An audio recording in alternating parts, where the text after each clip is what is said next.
Hey traders, welcome to the Top Tier Outlook. We're going to take a look at what we'll be dealing with as we progress into what's already been a rather historic and wild month of August. But, is it all doom and gloom? Is it about recession? Are we still going to relive the volatility of last Monday, or are we moving past that and we can start to format a trading approach that isn't going to be rooted in fear and whatever else is happening? That's always the question, right? Especially after we have a session where the yen and the VIX did some things that they don't normally do. So let's talk about what's going on there, a little background, and then we'll get into what the plan is. All right. So first of all, yes, we know what happened back on the 5th. You can see that VIX. This is the VIX futures, by the way, up at about 37 plus. You can see what's happened since. So this isn't a continuation of lingering up near the highs. We pull back significantly since that high.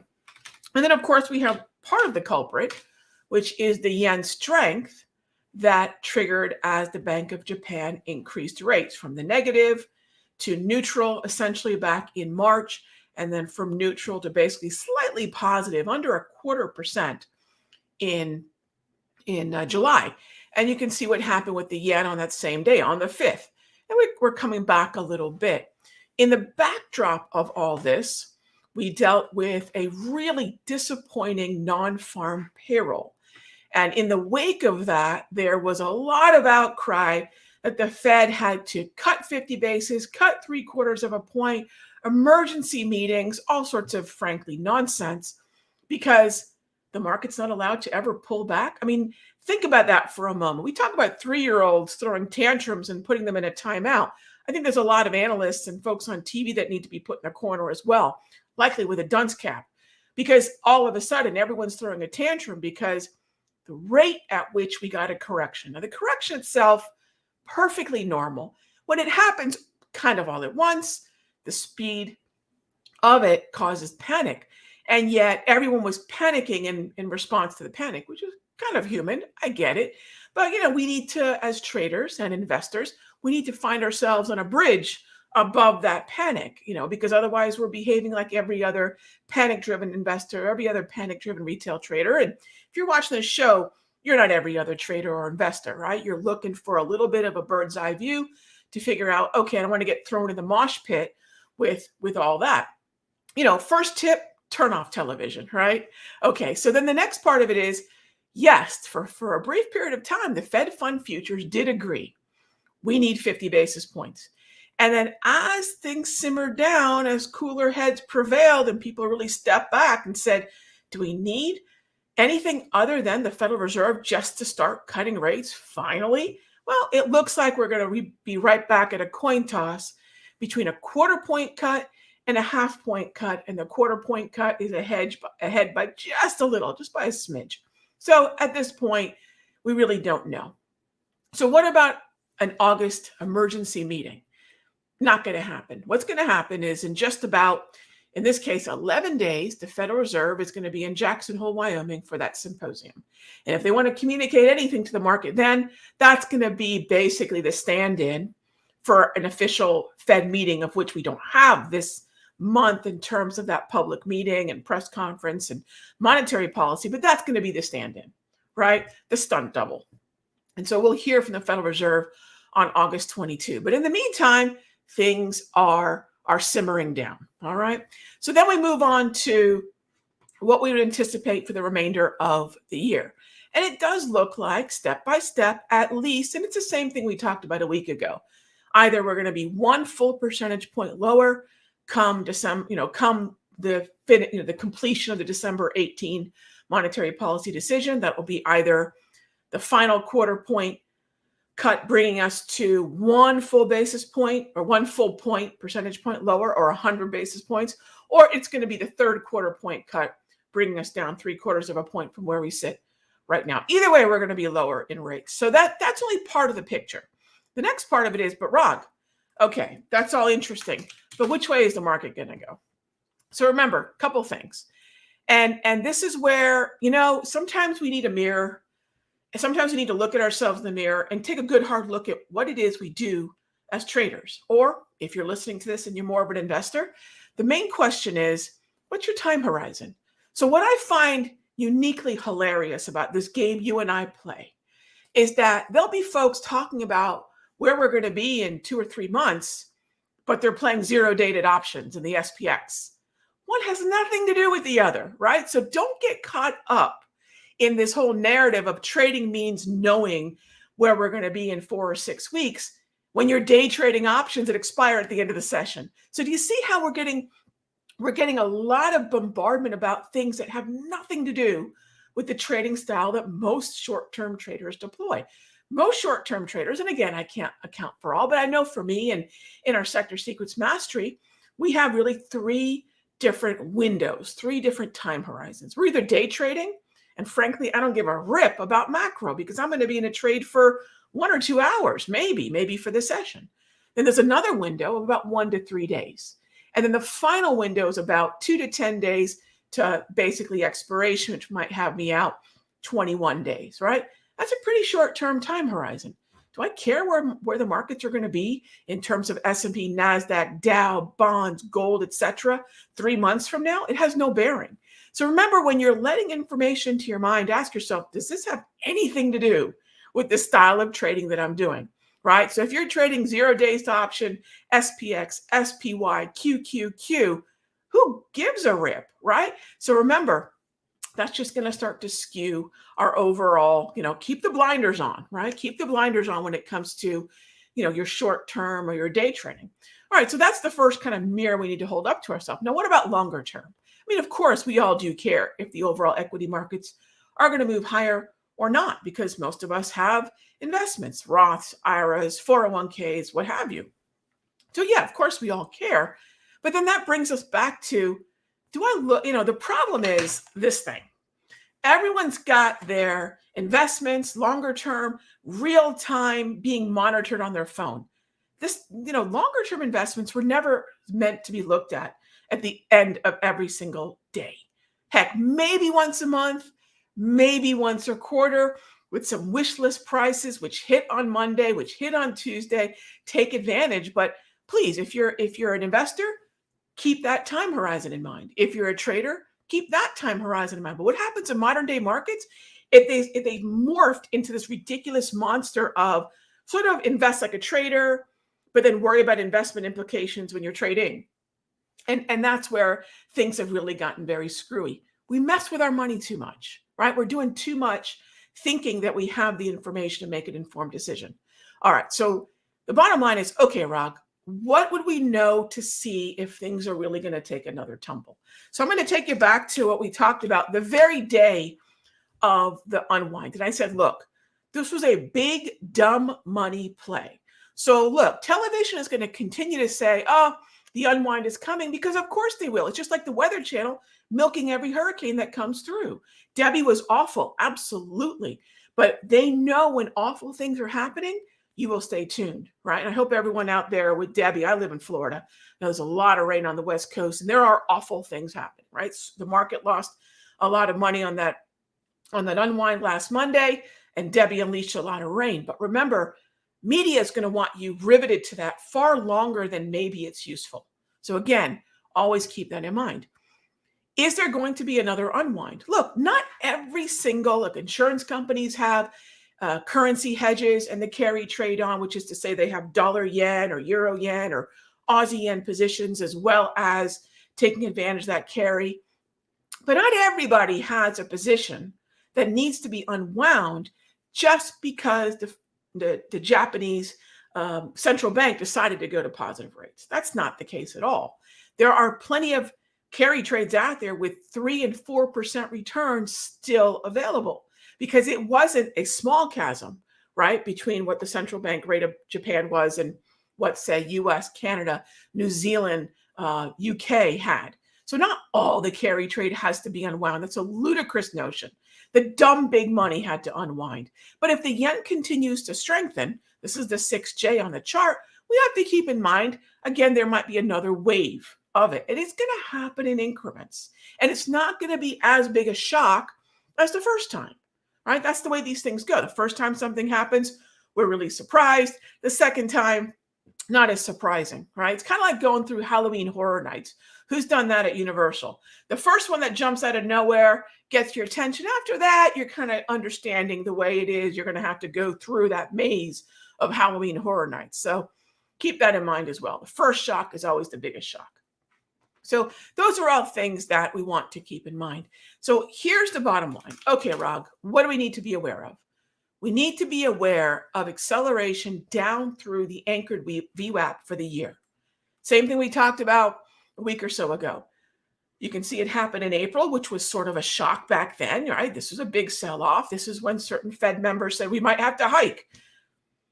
Ludicrous. I mean, it sounds so stupid now when you go back to think about what we all had to panic because 2 or 3 Fed members, I don't know what they were drinking over lunch, but certainly nothing good. You can see what happened in April.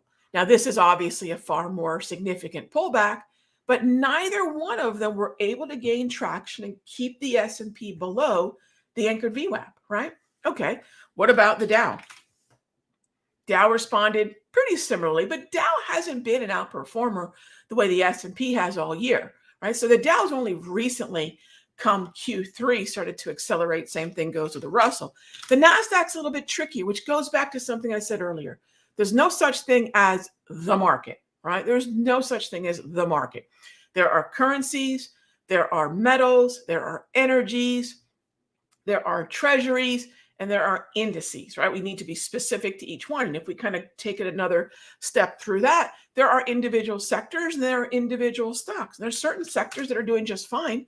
They tend to be the ones that are a little bit more defensive. XLP, XLU, XLRE. Nowhere near the sort of panic there, because when certain things are very uneasy in the indices, NASDAQ, S&P, Dow, money tends to want to hide out in these places, utilities, XLRE, XLU, and XLP. And those are actually doing just fine, right? So keep that in mind as well. Another sector I definitely keep an eye on, but I'm not super thrilled about it just yet. But I'd keep an eye on gold and gold miners. Gold's been holding its own. Gold miners has been a little tricky, so we've been going with a leading stock, a heavily weighted stock that's an outperformer in the gold miners by way of new mining. So this is what I mean about just digging and digging and digging until you find something that's got legs of its own and is benefiting from the current environment, right? And so the bottom line is, if we're going to look at the S&P, for example, which a lot of folks like to look at, we need to make sure that April is kind of slice and dice through the anchored VWAP kind of results in the same thing. And so far it has. You can see where we are. This was the 5th, right? Kind of tested it. And by the 8th, we were heading out of it, and we're still above it for now. So keep an eye on that area around 52.30 for support. And that's where the anchored VWAP for the year is sitting, right? And those are the kinds of things that will help us have some clarity, a line in the road, and a place where we can say, okay, things are in the bullish hemisphere or things are in the bearish hemisphere. In the meantime, we can continue to watch things like the VX futures for any kind of resumption of volatility. And we can keep an eye on the 6J, which is the dollar yen, in case we start to see yen strength and or dollar weakness. Because remember, this launch wasn't just yen strength. It was a combination of the strength in the yen because the Bank of Japan hiked rates, which is bullish to the currency. At the same time, after that lousy non-farm payroll that we got the first Friday of this month, the expectations for a 50 basis point cut went straight up, and cuts are bearish to the currency. So this was the yen moving higher as the dollar was moving lower and exacerbated the move to the upside. This wasn't just yen strength. It was yen strength with US dollar weakness. All right. So I'm going to continue to expect a lot of volatility. We're in chop, right? We still have a lot of chop here, and we're not out of the woods by any stretch. So we want to keep in mind that there's a lot that we're going to be dealing with as we progress through the rest of August, which tends to be kind of a bearish time anyways. If you take a look at the 5 or 10-year seasonal, which is, seasonals are not setups, but those 5 or 10-year seasonals tend to point to August being pretty heavy, right? And we'll know what's going to happen as we get a little bit clearer message from the Federal Reserve, but that's still 11 days away. So what's a trader to do? Well, 2 things we can do. And I think the way that we're doing it right now in the mastery is the way that I'm most comfortable doing it anytime I have a prolonged period of a lot of confusion. All right. So here's the game plan. Either a very short time frame, day trade, where we don't care what's going to happen tomorrow, or a very long time frame, like a weekly time frame, where I'm building positions in some of the panic. So when we had that sell-off, the S&P made a mean reversion on the weekly time frame. That is not something that happens often. And remember, these pullbacks, these buys, these blue light specials are not going to come on good news, right? That time when you get to scoop up a stock or an index or a sector ETF at a really good price that you've been waiting for, it's not going to come with unicorns and with confetti coming out of the ceiling and cupcakes, right? This is not going to be a good day. It's going to be a day where there's likely blood in the street and financial media is tearing their hair out, or screaming their heads off. It's not going to come on a comfortable day or handful of days. And that's what we have to remember. Sales in Wall Street never come easy. They don't come with good news. So then you take a look. Oh, wow. SPY went all the way down to about 500 and change. Okay, cool. XLF came down to about 41 bucks. Great. That was a pullback. So what are those stocks that are generally still pretty supported? I don't want to find a thing in a downtrend. But where are those stocks with a really long time horizon where I'm more concerned where we could be 6 months from now, 12 months from now? Remember I said we're going to match the time frame to our expectation, to our time horizon. One of the things that typically is indicative of the kind of VIX that we got, which is way up there, is that 6 to 12 months from now, that's typically a buy signal. Not 6 to 12 minutes, not 6 to 12 days, not 6 to 12 weeks, but 6 to 12 months. We're going to look back and go, oh, that might have been the buy signal, right? That extreme. Now, the next thing I get a lot of questions about is, aside from carry unwind 2.0, which really is only being discussed on TV, right? There are those financial discussions that just sort of happen on television, and it doesn't seem like they're happening many other places, right? Because again, fear sells. The other thing to keep in mind is this ongoing talk about recession. Gang, whether we're in a recession, have been in a recession, etc. Remember, that's something economists care about a whole lot more than investors and traders. I've traded through recessions. Many of you have. I'm not trading a macroeconomic reality. If I'm trading S&P futures or SPY puts or calls or SPX puts or calls on a 5-minute chart, I don't care, because I'm going to be flat probably by lunchtime, most definitely by the close.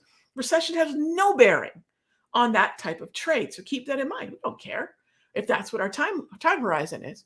And if our time horizon is really long like this, I probably don't care either, because I've got to just let market forces do what they will. Corrections are going to happen, and the market is typically going to find at some point a floor and then continue to move higher. And it doesn't matter if we're talking about 2019, if we're talking about 2020, or if we're talking about the sell-off that we had between September and October in 2022. We've had a lot of little sell-offs, and yet look where we are, right? It's oftentimes lost.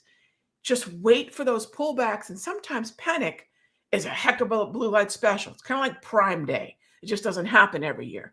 So we have to remember that those great specials, those deals, the time of those stocks that we want to put in our accounts, when they go on sale, it's not going to come on a good day. It's going to come on a day that everyone's telling you the world's going to end, right? And that's what makes this game so hard. A, what is the information actually pertinent to the trading style that you're using? And B, are you giving your trade idea enough time to work in your favor, right? Just because we can monitor something every single day doesn't mean that we should. And I think those are all things that end up being really difficult for traders to assess and to manage. So again, let's go back to what we can do. Start putting that wish list together in the weekly time frame. That's a lot of what we've been doing in the mastery, scooping up things the last, actually 2 months. We've had 5 or 6 different setups that we've been putting out there since May. In the aftermath of that April sell-off, we got some blue light specials. And then in the meantime, a lot of what we're doing is day trading or short-term swings. And I don't care where rates are 3 months from now or 6 months from now. I have a time horizon of either today or maybe 1 to 3 days, right? And if you haven't already, a lot of folks have been asking me, Rog, do you you trade those 0 days to options expiration. I think everyone's just sort of obsessed with SPX, which is fine. I get it. It's the popular symbol. But if you want to see, Rog, with the tools that you use, I put a whole video together. I walked you through the entire formula of how you can use volatility zones to understand whether that's SPY, whether that's QQQ, whether that's SPX, whether that's the NDX, whether that's ES futures, whether it's NQ futures. How can we use these historical volatility zones to understand how to take advantage of these moves? And these are just day trades, right? So again, if you want to stay free of just this current turmoil and chaos and fear mongering and whatever else, shorten the time frame. Every day is a brand new day. Or lengthen the time frame. And remember, if you've got a 6 to 12 month time horizon, don't worry about where your account is today, tomorrow, the end of this month, the end of next month. That's not the time horizon for something that's in an investment longer term type portfolio, right? Don't get caught up in the day to day. It's not going to serve you at all, right? So, these are all things that you can do in terms of moving forward through, this current environment. All right. So check out that video. It's called Trading SPX with Automated Zones. This applies to stocks. This applies to the SPY. This applies to QQQ. Actually, it applies to anything. But the thing that I did in this video, because a lot of folks have been asking me, is, okay, Rog, I get it, but I know you like to buy at or in the money options when you're trading these symbols. How do we trade something as absolutely spendy as something like the SPX? And I walked through the whole game plan in that video. And I purposely did it on a day that we're not pushing through, one of those huge grind up days. Let's face it. The markets are going straight up. It doesn't take a lot to buy some out of the money SPX and see it get up there, right? Let's talk about what happens on a typical day, a day that works within the typical 68% probability of what we see most days and chops about, right? It's easier. I could have done this on Thursday's video and it would have looked brilliant. But the fact of the matter is, we're not going to see those straight up days every day. We have a lot of volatility right now. So if right now you're kind of skewing to this expectation that we're going to move to a first and second standard deviation, I'm sad to say at some point that's not going to be the case. We're going to deal with Friday type trades. We have to be able to find setups on sessions like Friday where things are choppy and they're in normal ranges. You might say, okay, Rog, can we do that? Check out that video and I'll walk through all the details of how to do it. As always, gang, thank you so much for being here for Top Tier Outlook. I'll see you tomorrow for Charts and Coffee. Be good to each other.